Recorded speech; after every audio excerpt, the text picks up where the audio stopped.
Hello and welcome to today's video. So this time we're going to be taking a look back at that mega penguin haul from just a couple of weeks ago. Now we're going to have a look to see the progress that I've made, sorting it and cleaning it and filing stuff away. I'll go through some of the rarities and some of the more unusual pieces that were in that incredible collection.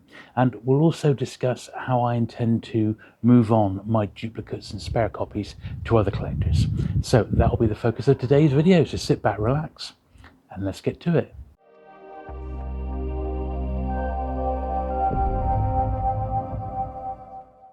So I thought I'd make the most of this lovely sunshine to sit outside today. It's been a really busy day.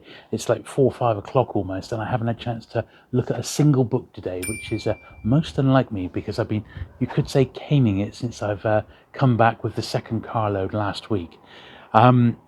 It's been, well, the response has been quite amazing. I always thought that it would go down well, and I love those sorts of videos myself, where collectors come across, not just in books but in like action figures and comics, where collectors come across those sort of dream collections.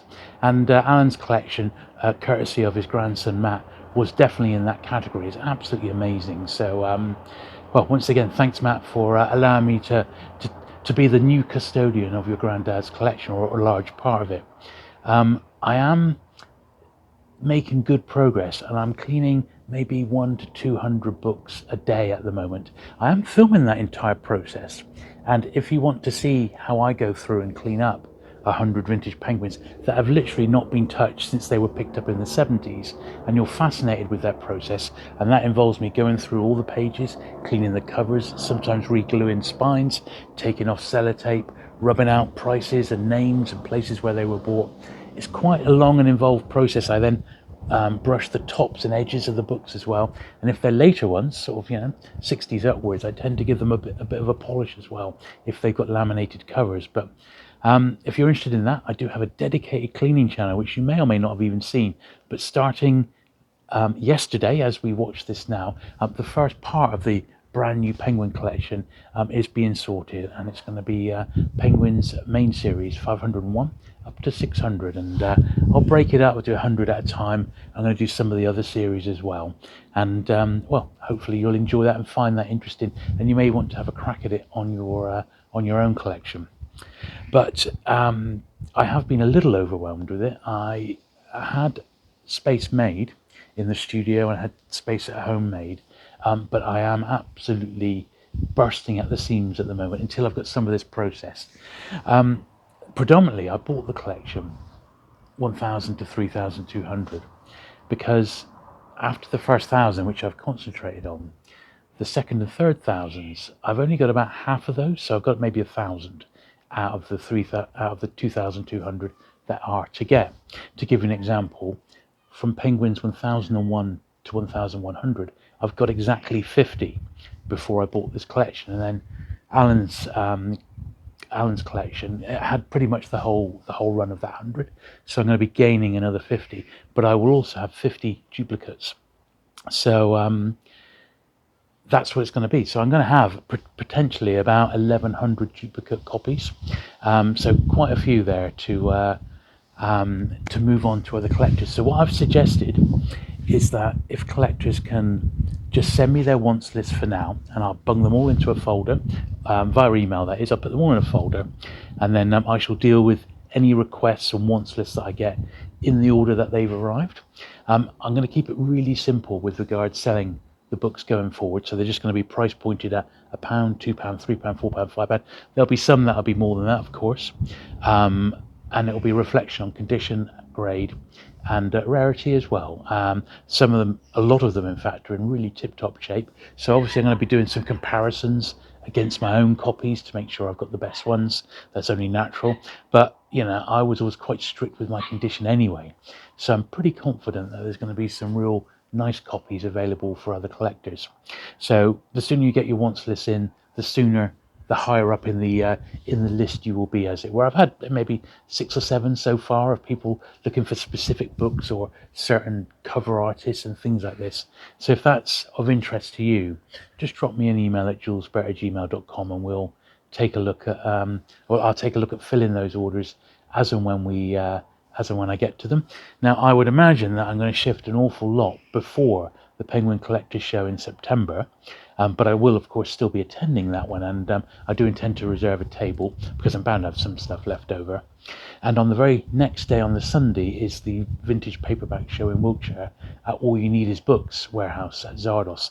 So that's your chance to visit Zardos's main warehouse, the one that he's got all his catalogue stuff on, to browse that, which in itself is a treat if you've watched any of the videos. But also he'll have his £1 everything books all at £1 warehouse next door, so you can really go and fill your boots there for 20 quid and come out with 2 carrier bagfuls. So there's a lot of good stuff on the horizon. But if you want any of this particular collection, then do drop me an email and I'll put those to one side. So I think now is probably a good time to have a look through in a bit more depth at some of the stuff that I've been able to pick up, which is a bit more unusual. So, you've seen the tables full of the main run, 1,000 to 3,200. Now we'll have a little look at some of the more unusual bits and pieces that I've picked up, which once again are all going to need cleaning and processing and put through the old collection. Anyway, let's have a look at that now. So you may recognise my studio setup, and this box here, for example, this has got Penguins 1001 to 1100. They're there ready to be processed in that square. Then over here we've got 1100 to 1200, 1200 to 1300, 400 to 500. Got 1300 to 1400 over there. Then we got boxes, and each box is 100 vintage penguins, and they go right round the edge of the studio here as well. So these are basically they're all set for me to just start processing the books in order, really.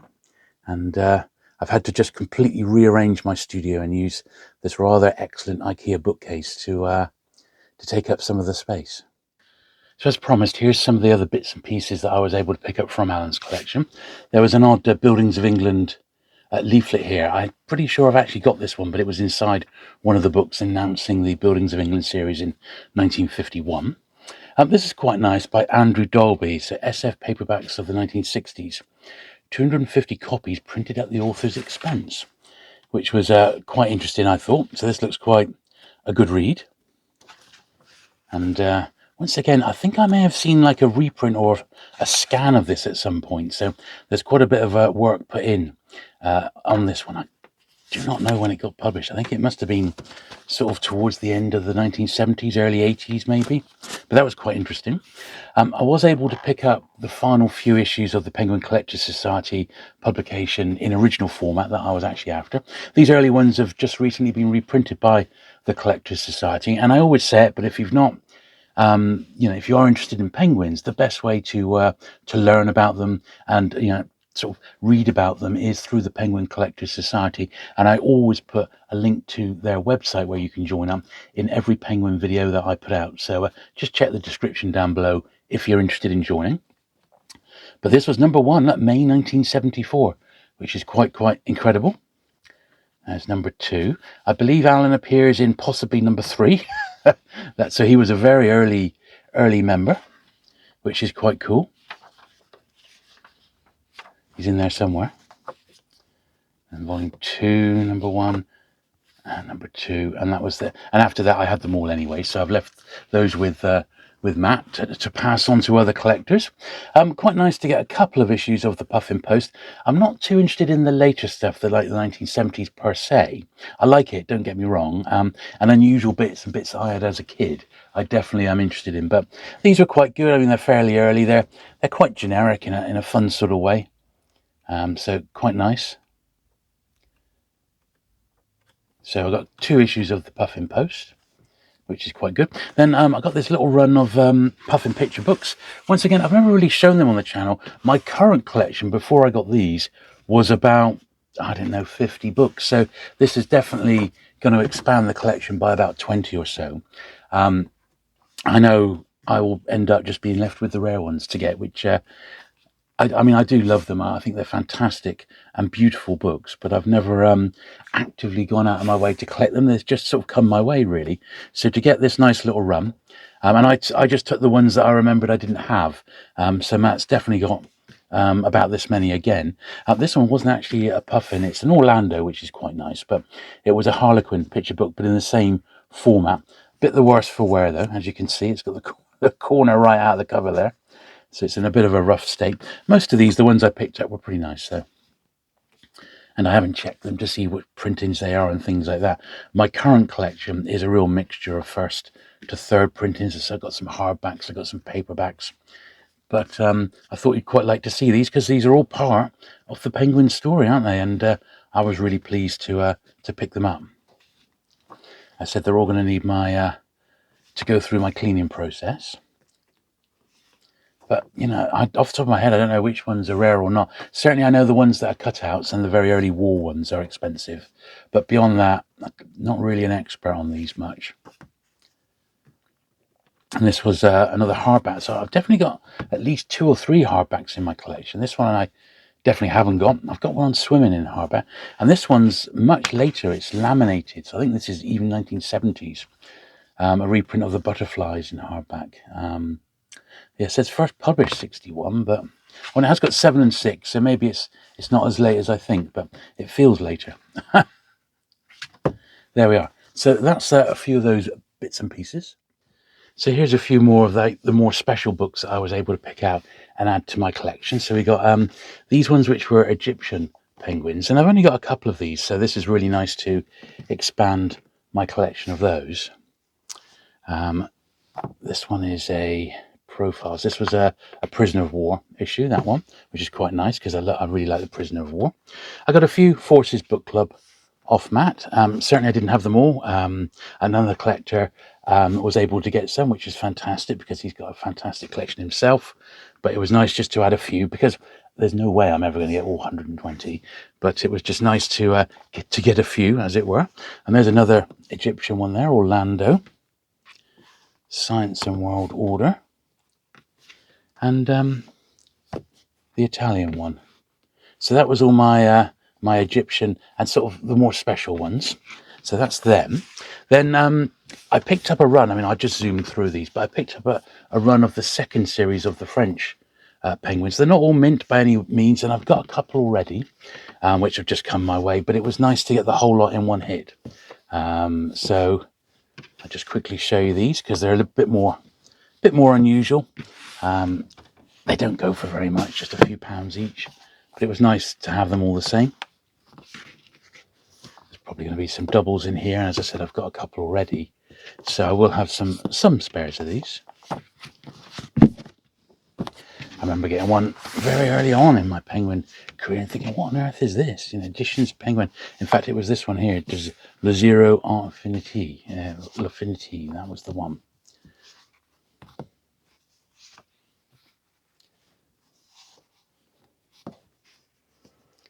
So yeah, quite nice to get these in one hit. I would imagine that there's pretty much all of them, I would think. So that was those. I also picked up a few Penguin hardbacks. Now, these don't turn up very often, and they're in varying conditions. There's quite a few of them, and they did sort of produce these more sort of permanent editions for libraries and things like that. So I picked up a few off Matt. As I said, they do vary in condition. I've got a couple already in my collection. They're not something that I'm madly looking for, but it's nice to get them all the same. It's quite nice. And this one here without a dust wrapper. So that was those. Now we make a little bit more room. Now you may laugh at the next bit, but this is Ariel, which is, you know, Penguin book number 1. It's a book that I've recently completed reading, and it's an absolutely fantastic read.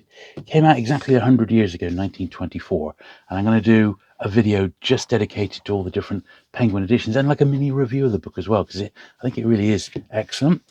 So Alan, which is Matt's granddad, also was a bit obsessed with Ariel, and I've already got maybe 10 different editions of Ariel myself.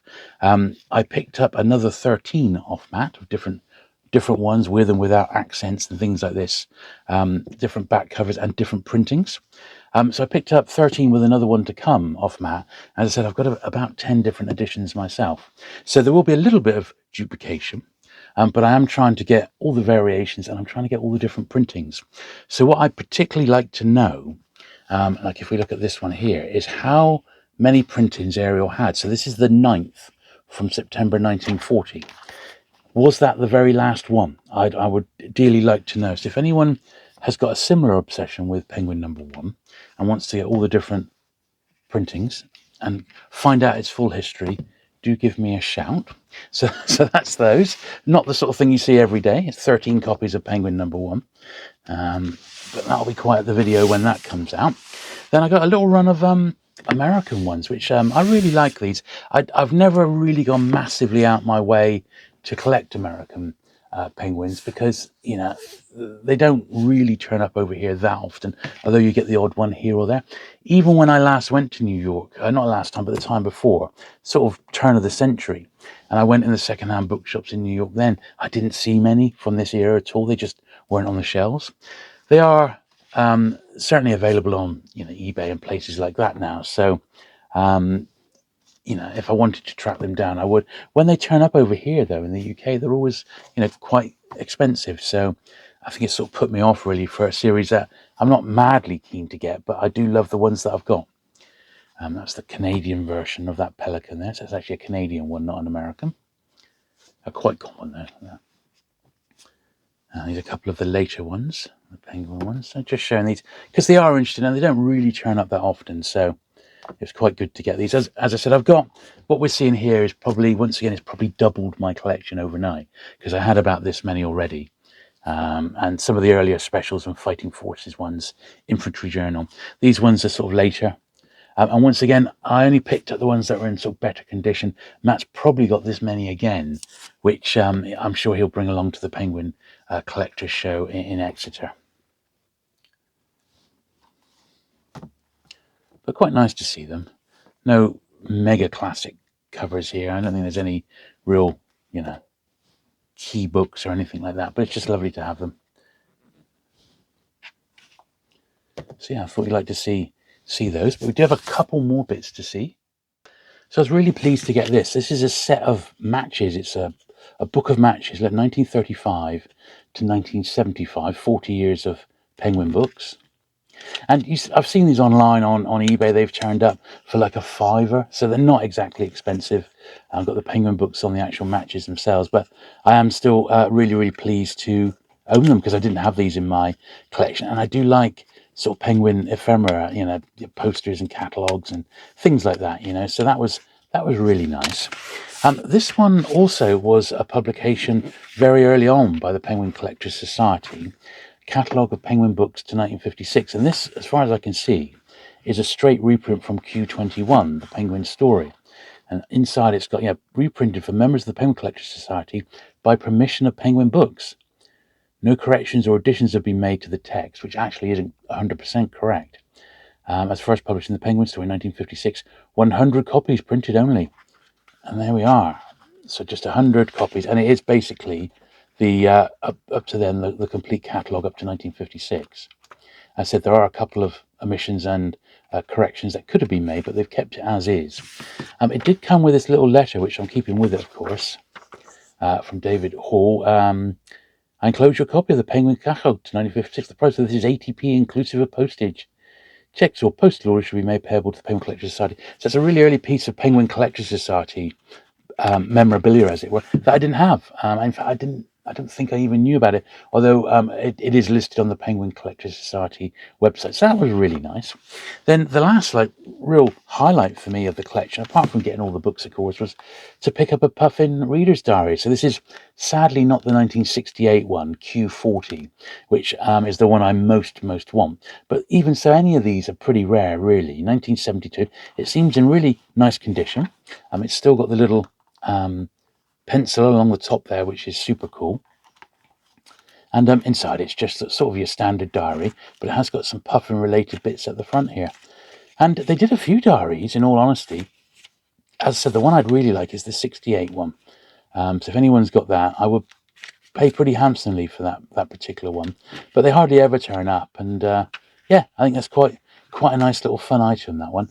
And I was really, really pleased to finally at least have one in my collection. So here's the run of Buildings of England hardbacks. Very, very pleased to get those. I've got a few, but it's not a series that I've ever really sort of concentrated on, and there's a load there to get me started. A couple of them are going to need upgrading. There was one ex-library, but still a nice run to get all in one hit. And there was a nice run of the paperbacks as well. I've got about maybe 10. Most of them are in wrappers. Some of them are in excellent shape. Other ones, upgrades. So once again, pretty pleased to get the Buildings of England as a whole. And also a run of the Penguin Guides, which I think are fantastic, the 30s ones and the 1940s ones. I think they're really nice, those, and they're dirt cheap. I mean, it's just one of those odd series that I've got some that have turned up in collections, but I've never really, had a big wedge all in one hit. So, yeah, really, really pleased to get those particular bits as part of the haul. So there you go. Hope you enjoyed that little look through the collection. Once again, thank you to Matt, the nicest guy you could possibly hope to meet, and he really looked after me. And I've got some fantastic books from Alan's collection, his granddad, which I'm really, really pleased to be the new custodian of. I just don't know really where I'm going to stick it all, but we can sort that out another day. If you've enjoyed today's video, do please give it that thumbs up. Don't forget, drop me your wants list so I can start to put some books aside for you, and I will contact you in due course once those bits and pieces have been sorted out. Do please hit that subscribe button for regular vintage paperback content, and I look forward to seeing you again very soon. Bye.